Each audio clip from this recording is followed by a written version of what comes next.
நல்லா இருந்த சுவிட்ச் பாக்ஸு பத்தாத வந்துட்டு ஃப்ளக்கை போட்டு அழுத்துனதுனால உடஞ்சி போச்சுங்க.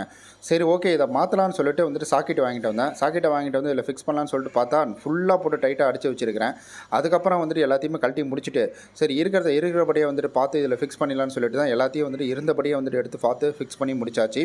ஆக்சுவலி வந்துட்டு இது ரொம்ப சிம்பிளான ஒரு வேலை தான். பட் ஆனால் கொஞ்சம் கவனம் அப்படின்றது நமக்கு ரொம்ப ரொம்ப முக்கியம். ஏன்னா இது வந்துட்டு டேரெக்ட் 220 வோல்ட் கரண்ட் அப்படின்றதுனால இதில் நம்ம சின்ன தவறு செஞ்சாலும் அது பெரிய மிஸ்டேக்காக போய் முடியறதுக்கான வாய்ப்புகள் இருக்குது.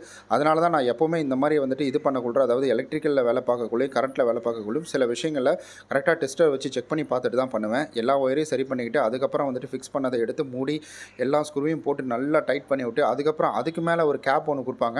அந்த கேப்பையும் போட்டு மூடி விட்டேன் நான். ஏன்னா இது யாரும் ஓப்பன் பண்ணிடக்கூடாது அப்படின்றதுக்காக. ஸோ ரொம்ப சிம்பிளாக தான் இருந்துச்சு. பட் ஆனால் இதை வந்துட்டு எனக்கு ஃபிக்ஸ் பண்ணுறதுக்கு கிட்டத்தட்ட வந்துட்டு ஒரு 1/2 மணி நேரம் கிட்டே எடுத்துக்கிச்சிங்க. ஆனால் இந்த வீடியோ என்னமோ 1 நிமிஷம் தான்.